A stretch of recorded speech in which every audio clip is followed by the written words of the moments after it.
Buenas noches, mi nombre es Dariana Herrera García, soy del aula 3.3 y voy a hablar sobre el capítulo 4, que es los exhortos y los despachos. Se dice que los exhortos y los despachos reciben las autoridades judiciales del Estado y se proveen dentro de las 24 horas siguientes a su recepción.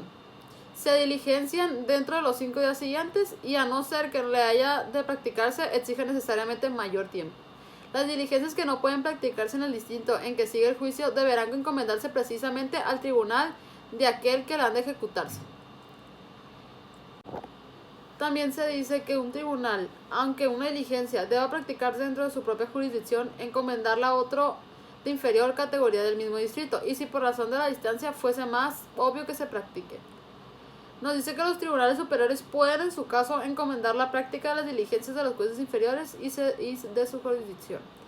Y en los despachos y exhortos no se requiere la legalización de las firmas del tribunal que los expida, o a menos que elija el tribunal requerido por ordenarle de su ley de jurisdicción como requisito para obsequiarlos. Para que los exhortos de los tribunales de las demás entidades de la Federación sean diligenciados por los del Estado, no se será necesaria la legalización de las firmas de los funcionarios que los expidan.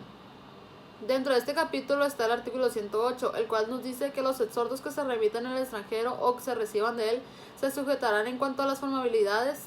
a las disposiciones relativas del Código Federal. El artículo 109 nos dice que los tribunales pueden acordar que los exhortos y los despachos que manden expedir se entreguen, para hacerlos llegar a la distinción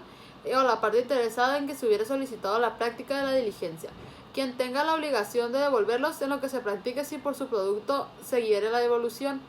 Cuando se trata de las diligencias como órdenes de inscripción de embargos, su cancelación, descuentos de salarios con motivo de pensiones alimenticias, solicitud de informes sobre una autoridad o particulares y otras análogas, podrán practicarse directamente sin necesidad de exhorto,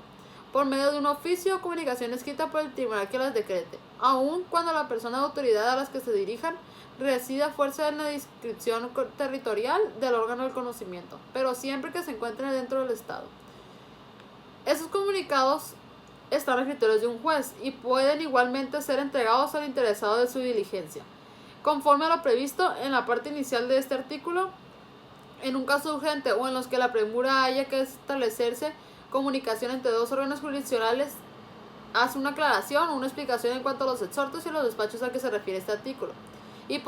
se pueden hacer por vía telefónica sin perjuicio de enviar un acto continuo al requerido en comunicación por fax u otro medio electrónico que permite dejar en registro impreso de las tales aclaraciones. Y en ningún caso se puede alterar el sentido de lo originalmente solicitado, debiendo que el juez requiere asentar de inmediato razón y los autos del resultado de la comunicación y del texto en que su caso,